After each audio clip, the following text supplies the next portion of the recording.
Hello my guys, ഇത് നമ്മളൊക്കെയുള്ള ഓണാണ്. എന്റെ കുൾക്കായിട്ടുള്ള ആദ്യത്തെ ഓണത്തത്. അതുകൊണ്ട് ഞാൻ ഈ ഓണം വൈബൊക്കെ അടിച്ചു വിളിക്കും. ഈ ഓണം വേറെ പ്രത്യേകത ഉണ്ട്. അപ്പൊ നിങ്ങൾ വിചാരിക്കുക അതെന്ത് പ്രത്യേകത എന്ന്.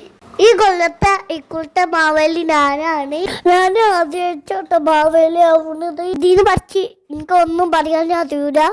അപ്പൊ ഡ്രസ് മാറ്റിട്ട് കാണാം. അപ്പൊ എന്റെ മാറ്റി തന്നെ ജിനസീറ്റാനും താത്തും. ഈ ഡ്രസ്സിനാണ് വാടകക്കാരുത്തത്. നിങ്ങളെല്ലാരും മാവേലായിരിക്കണം ഗൈസ്. വീടിന്റെ ചിരിട്ട് പേടിക്കൊന്ന് വന്നിട്ട് തന്നെയാണ്. ഞാനിങ്ങനെ മാറ്റുമ്പോ എല്ലാരും വന്ന് നോക്കട്ടാ. ഫൈനലി ഫുള്ള് സെറ്റ് ആയിട്ടുണ്ട് ഗൈസ്. ആ പടിയും കൂടി വെച്ചപ്പോ എന്താ ഉസാറി. ഇന്ന് ഞാൻ ഓക്കേണ്ടി പോയിട്ട് ഗൈസ്.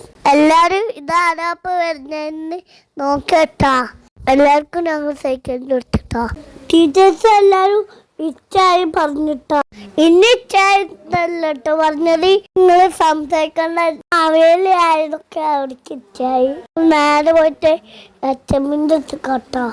എച്ചമ്മി നിന്റെ കണ്ടിട്ട് അമ്പോന്ന് പറഞ്ഞ് ചിരു പാസ്സാക്കി. അച്ഛമ്മൂടെ കുറച്ച് ഫോട്ടോസ് കൊടുത്ത്. അപ്പൊ നമ്മള് നേരെ പോയത് പൂക്കളും കാണാനാണ്. അപ്പൊ ഞങ്ങളെ ജോൺകുടി ഓൺ ബൈബിൾ കണ്ടുറങ്ങി. പിന്നെന്താ തോർത്ത് നിങ്ങളോട് പറയേണ്ട ആവശ്യമില്ല. പിന്നെ പാട്ടോ മേളോ ഡാൻസൊക്കെ കഴിഞ്ഞ് എന്റെ കോട്ട ഭയങ്കര കഞ്ഞിട്ടുക. ഇതൊക്കെ വന്നിക്കണം മാവേലിയിൽ സമ്മതിക്കണം. പിന്നെ കാക്കയുടെ കൊട പിടിച്ചീന്ന് ഞങ്ങൾ ഫുഡ് കഴിച്ചിട്ട് വീട്ടിൽ പോയി. അപ്പൊ എത്രല്ലോ. അപ്പൊ എല്ലാം സബ്സ്ക്രൈബ്